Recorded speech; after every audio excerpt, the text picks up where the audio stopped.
This is 5 and 10 from Skywatch TV for Wednesday, July 10th, 2024. I'm Derek Gilbert. You'll find us on YouTube at 5 in 10. If you're there, please subscribe, click the bell for notifications, hit the like button, and then stick around after the break because we'll tell you how to guarantee we never get canceled. Likely to say something at some point that will make that happen. Item number 5 today, voting. The House is ready to vote on the SAVE Act. That's the Safeguard American Voter Eligibility Act. This is being pushed by House Republicans.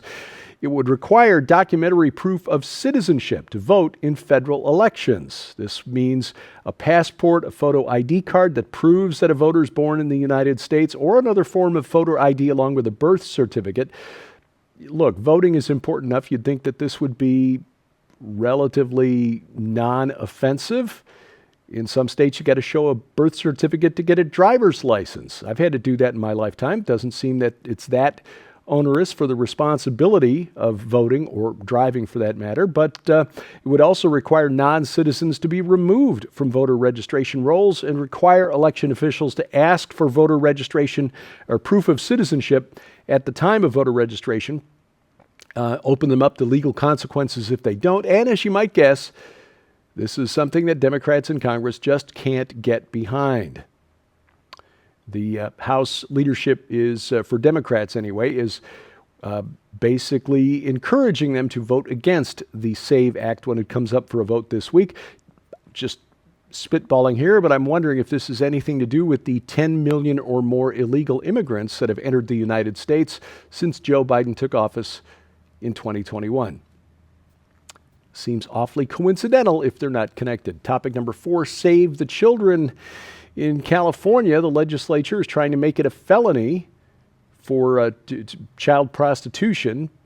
And as you might guess, LGBTQ activists are not happy about this new piece of legislation. One activist addressing the state assembly said, and I quote, "We're particularly concerned that the harsher penalties proposed in this bill will disproportionately impact marginalized communities, especially members of the LGBTQ community who already suffer from systemic biases within the criminal justice system, particularly when it comes to sexually based offenses. Studies have shown that LGBTQ people, particularly gay and transgender individuals, are more likely to be charged with sex offenses compared to their heterosexual counterparts," end quote. This is what you call saying the quiet part out loud. Look, if you're on the side of reducing criminal penalties, consequences for buying a child, you really need to recalibrate your moral compass. Topic number 3, Chirac. That's the nickname of my hometown, Chicago, and sadly, over the 4th of July holiday, the Independence Day holiday weekend, Chirac lived up to its nickname. 88 people shot in Chicago, 20 of them killed between Wednesday night and Monday morning.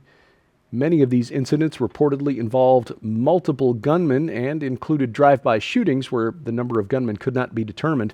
More than one incident described as a mass shooting with numerous lives taken in that fashion. It's tragic. My old neighborhood in Chicago, which used to be a very safe blue-collar neighborhood where we would be told, look, you can go out of sight of the house, just be home by dark. It's now the most dangerous in the city. Things change over time, but as people asked Sharon and me as we traveled to Israel back in May, while Israel's in the middle of a war, aren't you afraid? Frankly, no. Just looking at the numbers, statistically speaking, Chicago has less than 1/3 the population of Israel and yet 4 times more shooting deaths in the course of a year. That's just the numbers. The war impacting those who live along the borders of Gaza and Lebanon, but the rest of Israel, quite a bit safer than most of our major cities here in the United States. Topic number 2, excommunication. Italian Archbishop Carlo Maria Viganò, the former papal nuncio to the United States, who's questioned the legitimacy of Pope Francis and the authority of the Second Vatican Council, Vatican II, has been found guilty of schism by the Vatican and excommunicated. Now, Archbishop Viganò has written a number of op-ed pieces about the evil of globalism, and he's been very outspoken about in his criticism of the Pope and of the Vatican's complicity in the Build Back Babel agenda of the World Economic Forum and its globalist allies. And I suspect that's the real reason that he's been excommunicated. I don't have any special insight into what happens inside the Vatican or the politics of Rome, but and as Protestants, we at Skywatch TV do not acknowledge the authority of the Vatican in matters of faith or of any man or woman who claims to have the power to sever our connection between Jesus Christ, the Holy Spirit, or God the Father. So I don't think Archbishop Viganò is overly concerned for the state of his immortal soul. I think he recognizes what's going on here.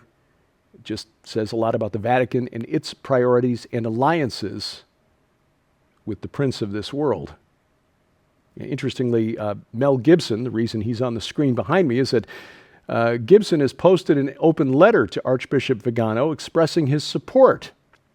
Gibson also rejects Vatican II, the authority of Pope Francis. In fact, he's built his own church where the old Latin Mass is still spoken and performed. He added that he hopes, quote, Bergoglio excommunicates me from his false church also, end quote.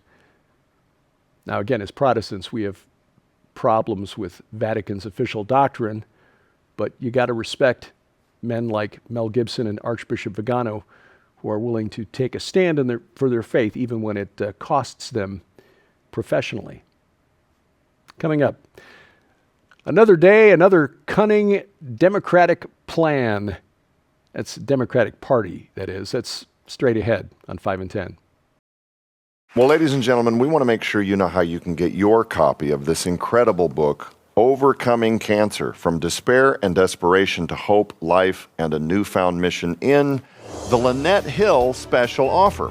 This amazing opportunity includes the brand new book by Lynette Hill, Overcoming Cancer, From Despair and Desperation to Hope, Life, and a Newfound Mission, that details her harrowing journey from a prognosis of death to her own awe-inspiring restoration after discovering God's path for true healing, maximizing immunity, and supporting recovery.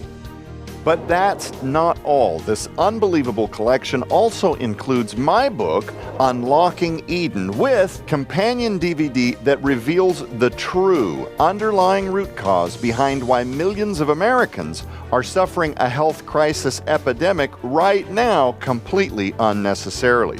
From the importance of detoxification, unburdening metabolic pathways, and maximizing methylation, the Unlocking Eden book and companion DVD collection is filled with groundbreaking information that can help you revolutionize your health and your life. Sold separately, these items hold a retail value of over $65. Yours now for your donation of only $35, which includes free shipping to all U.S. orders. So act quickly. You can scan the QR code on your screen using the camera app on your phone for instant access to this special opportunity right now, but it's available only while supplies last, so don't delay. You can visit us at skywatchtvstore.com or call 1-844-750-4985 and ask for the Lynette Hill special offer. Item number 1 today, another plan to salvage the candidacy of President Joe Biden. An op-ed published by the Huffington Post, which used to be nominally conservative and then swung far left over the last 10 years, recommends that the White House use deepfakes, artificial intelligence-generated video, to make President Biden look coherent. I mean, after his disastrous debate performance with Donald Trump, where Trump basically just kind of sat back and let Biden do what he did, it has been so disastrous for Biden's poll numbers that there are plans, as we told you the other day. Let's make him out to be Yoda and Donald Trump is Jabba the Hutt. The Star Wars stratagem. Well, here's another one. I'm quoting now from the op-ed. The stakes of the 2024 presidential election cannot be overstated. With Donald Trump promising to act as a dictator on day one, it is not hyperbolic to say the future of American democracy hangs in the balance. Against this backdrop, the Biden campaign faces a critical challenge, conveying a strong and effective image of President Joe Biden to a population and media ecosystem increasingly focused on optics over substance. When has it ever been different? Anyway, I digress. Given the president's concerning performance last week, it's time for the Biden campaign to consider leveraging artificial intelligence to effectively reach the voting public. We must ask the question, are augmented AI videos that present Biden in his best form while sharing honest and accurate information really more socially damaging than our information ecosystem's current realities? I think not.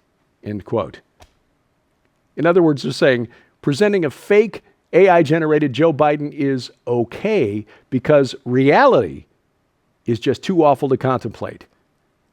The reality being that President Biden is not going to win re-election if he stays in the race. And the reality of President Trump,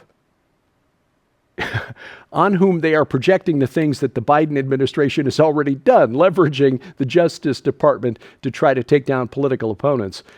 That's just too awful to contemplate. Look, if we're going to go AI presidents, let's just go all the way. Let's create a couple of AI presidential pro wrestlers and have them go at it best 2 out of 3 falls. It'll at least be entertaining and probably more civil than the real campaign. This, by the way, created by AI artist, an artist who uses AI. His name is Cam Harless. He did actually a series of all of the American presidents as professional wrestlers. It is hilarious. You can actually buy a poster for your wall. And I might just. This week on Skywatch TV, we're talking with Lynette Hill, who's got a remarkable testimony. She was essentially given a death sentence by her doctor, a cancer diagnosis. And this was during the COVID lockdowns. So not only are we going to hospitalize you, we're going to prevent your family from coming to see you.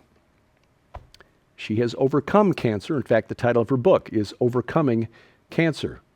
You may find this a blessing. If not you, someone you know, someone you love may be afflicted with this disease. And there may be some hope in here and as part of the special offer from Skywatch TV. You can watch the program right now at our website, skywatchtv.com. If nothing else, you can always find our video content there at our website. It's also available over the air, our broadcast schedule through our partner Christian networks, posted at skywatchtv.com/channels. Now, if you've got Roku or Apple TV, there is a Skywatch TV channel for both of those. Go to the App Store, get that onto your set-top box, and all of our video content, including these daily updates, will come right to your television set, bypassing the gatekeepers of big tech. You can also watch it over the internet if you want. youtube.com/@skywatchtelevision or rumble.com/skywatchtv. But better yet, get our free mobile app. This brings our video content right to you, again, bypassing the gatekeepers of big tech. And if you've got a relatively recent smart TV, you can always cast the video from your mobile device using Google's Chromecast or Apple's AirPlay. The app is available for iOS, Android, Amazon Kindle Fire phones and tablets. Again, it is free, and we've got links to their app stores at our website, skywatchtv.com/app. You can follow us 5 in 10 online. We're at X, formerly Twitter, at 5_in_10 on YouTube, at 5 in 10. Thank you for watching as we keep watch. I'm Derek Gilbert. This is 5 in 10 from Skywatch TV. Hi friends, Pastor Mike Spaulding here to announce the Go Therefore 2024 conference. We will gather Friday and Saturday, July the 26th and 27th at Harvest Revival Center in Brookville, Ohio. This year we welcome the following scholars, Bible teachers, and researchers: Derek and Sharon Gilbert, Joe Horn, L.A. Marzulli, Dr. Judd Burton, Pastor Paul Begley, Pastor Carl Gallops, Dr. Greg Reed, Tom Dunn, and Dr. Sherry Tenpenny will be doing a book signing for her new book, Walking with God. Live stream is available. Ministry tables are available for like-minded ministries.